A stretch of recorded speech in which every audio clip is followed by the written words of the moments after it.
இந்த கஜா புயலால் பாதிக்கப்பட்ட 4 மாவட்டத்தில் இருக்கக்கூடிய எந்த ஒரு விவசாயிக்கும் 2 மாதங்களாகி கூட இன்னும் சரிவர நிவாரணம் யாருக்கும் கிடைக்கவில்லை. இதை விடுத்து இந்த 2000 கோடி ரூபாயை இந்த மக்களுக்கு பாரபட்சமாக கொடுப்பதை எங்களுடைய இந்திய விவசாயிகள் சங்கம் வன்மையாக கண்டிக்கிறது. ஆக்கப்பூர்வமான பணிகளுக்கு கொடுத்திருந்தால் கூட பரவாயில்லை. இது தேர்தலுக்காக ஓட்டுக்காக லஞ்சம் கொடுப்பதைப் போல ஒரு தோற்றத்தை உண்டாக்கி இருக்கிறது. முறையாக வறுமை கோட்டுக்கு கீழே உள்ள குடும்ப அட்டைதாரர்களுக்கு ரூபாய் 1000 அல்ல 5000 கூட கொடுக்கலாம். ஏனால் கடந்த 3-4 வருடங்களாக பருவமழை பொய்த்துள்ளது.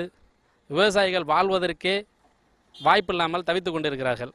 இந்த அறிவிப்பு என்பது வரக்கூடிய நாடாளுமன்ற தேர்தலை மனதில் வைத்துக்கொண்டு அரசு பணத்தை சட்டத்திற்கு புறம்பாக இது மாதிரியான திட்டங்கள் மூலம் தவறாக பயன்படுத்துகிறார்கள். இந்த பணத்தை வாங்குவதிலும் பல கஷ்டங்கள் இருக்கின்றது.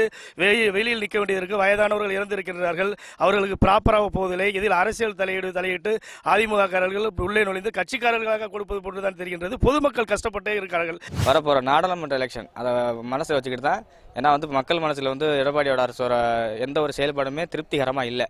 அதனால் இப்போ என்ன 1000 ரூபா கொடுத்து மக்களை திருப்திப்படுத்தலாம். பொங்கல் பண்டிகைக்கு இந்த மாதிரி அந்த பண்டிகை காலங்களில் மக்களை திருப்திப்படுத்தினா மக்கள் நமக்கு வாக்களிப்பாங்கிற ஒரு தவறான எண்ணத்தில் தான் இந்த 1000 ரூபா கொடுத்துருக்காங்க. வறுமை கோட்டு கீழே இருக்கவங்க மட்டும் தான் இந்த 1000 ரூபா கொடுத்து பொங்கல் பரிசு கொண்டாடணும்னு சொல்லிட்டாகவும், மீதி இருக்கவங்களாம் 1000 ரூபா கொடுக்காத மாதிரி சொல்லியிருக்காங்க. அது எப்படிங்க நியாயமாகும்? எல்லாரும் தானே பண்டிகை கொண்டாடுறாங்க, எல்லாருக்கும் தானே இந்த 1000 ரூபா பொருந்தும். இப்போ அதை பாதி பேருக்கு கொடுத்ததுக்கு அப்புறம் தடை செஞ்சுட்டாங்க. இப்போ 100 ரூபா கொடுத்தப்ப யாருமே அதுக்கு தடை விதிக்கல. 1000 ரூபா கொடுக்குறேன்னு சொன்னதையும் அது தேர்தலுக்கான இதுக்காக கூட அவங்க கொடுக்கலாம். தடை போட்டது தப்பு தான். ஏன்னா பாதி மக்கள் அதனால பலன் அடைஞ்சிட்டாங்க. பாதி பேர் அது கேள்விக்குறியாவே இருக்காங்க. கொடுத்தா மொத்த எல்லா மக்களுக்கும் கொடுக்கணும். இல்லைன்னா அது அவங்க போடும் போதே சட்டத்தை கரெக்ட் பண்ணி போட்டிருக்கணும். இப்போ பாதி கொடுத்துட்டு பாதி நிறுத்தினா அதுக்கு என்ன இது? பொருள்லாம் போடுறது ஒன்றும் சந்தோஷம்தான். 1000 ரூபாய் கொடுக்குறதும் சந்தோஷம்தான். ஆனால் அந்த வெள்ளைக்காடுக்கு கொடுக்கல அப்படின்னு சொல்கிறது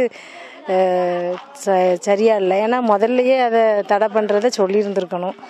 அப்போ எல்லாருக்கும் ஒன்று போல் அது கிடைக்காம யாருக்கு கிடைக்கணுமோ அவங்களுக்கு அது போய் கிடச்சிருக்கும். பொங்கல் இனமாக 1000 கொடுக்க சொல்லியிருக்காரு. ஆனால் ஓட்டுக்காக தான் இந்த வேலையெல்லாம் செஞ்சுட்டு இருக்காங்க. இந்த நாடாளுமன்ற எலெக்ஷனுக்காக இந்த ஓட்டுக்காகவும் 1000 ரூபா கொடுக்க சொல்லியிருக்காங்க. அது வேலைக்கு ஆகாது. இருந்தாலும் மக்கள் கண்டிப்பாக தமிழ்நாட்டில் பிஜேபிக்கும் ஏடிஎம்கேக்கும் ஓட்டு போடவே மாட்டாங்க. 1000 ரூபாய் கொடுத்துட்டு ஜெயிச்சிடலான்னு பார்த்தாங்க. அதெல்லாம் நடக்காது. அதே சரியாக கொடுக்க மாட்டேங்கிறாங்க. மக்கள் நேரத்தில் பாருங்கள், நைட்டு 1 மணி வரைக்கும் க்யூவில் வாங்கி போகிறதா இருக்குது. அதை இன்னைக்குள்ளே கொடுத்துருவோம். அது பாருங்கள், 1000 ரூபாயும் கொடுத்தாங்க, இது கொடுக்கணும்னு சொல்லிட்டு ஒன்று கொடுத்துட்டு ஒன்று கொடுக்க மாட்டேங்கிறாங்க. இதனால் மக்கள் ரொம்ப பாதிப்படுறாங்க. அடிதடியாகுது, சண்டை வருது. கொடுக்குறத ஒழுங்காக கொடுக்கணும். ஒன்று கொடுத்தா உருப்படியாக கொடுக்கணும், இல்லைன்னா இல்லைன்னு சொல்லிடணும். ஏன் இவங்களை மக்கள் அலக்கடிக்கிறாங்க? இவங்களோட சுயநலத்துக்கோசரம் மக்கள் ஏன் பாதிக்கப்படணும்? ரேஷன் கார்டுக்கு 1000 ரூபாய் தராங்க அப்படி சொன்னால் எல்லா மக்களும் போய் நிற்கிறாங்க. ஆனால் ஆசையாக போய் நிற்கிற இடத்துல 100 பேர்த்தில் 10 பேர்த்து தான் கிடைக்கிற மாதிரி. ஏன்னா வெள்ளை கார்டுக்குல, சக்கரை கார்டுக்குல, அரிசி அது மாதிரி ஒவ்வொரு கார்டுக்கு இல்லை. இது மாதிரி இருக்கிறவங்க தான் அப்படி சொல்லிட்டு 10 பேர்த்துக்கு தான் கொடுக்குறாங்க. அப்போ மக்களோட மன உளைச்சல் அதிகமாகுது. என்னடா இவங்களுக்கு அப்போ நாம் எதுக்கு ஓட்டு போடணும் அப்படின்னு சொல்லிட்டு யாருமே என்ன பண்ணுறாங்க, எங்கள் வீட்டில் 5 ஓட்டு இருக்குது, நான் எதுக்கு போடுவேன், இவங்க மட்டும் தான் அனுபவிக்கிறாங்க, நான் எதுக்கு பண்ணணும் அப்படின்னு சொல்லிட்டு மக்களை இந்த ஒரு தாட்டில் போகிறாங்க. அப்போ மக்களோட மன உளைச்சல் அதிகமாகுது. உங்களுக்கு ப்ரைஸ் 1000 ரூபா தராங்க. ஒருத்தர் கொடுத்துட்டு ஒருத்தர் கொடுக்க மாட்டேங்கிறாங்க. சக்கரை, பருப்பு, துணி இதெல்லாம் கொடுத்துருந்தாங்க. முன்ன ஒழுங்காக கொடுக்கணும். எல்லாத்துக்கும் ஒருத்தர் கொடுத்துட்டு ஒருத்தர் கொடுத்தா எவ்வளோ கஷ்டப்படுறாங்க மக்களுங்களுக்கு. ஏன் அதை கொடுத்துட்டு ஆட் பண்ணுறீங்க? கரெக்டாக கொடுங்க.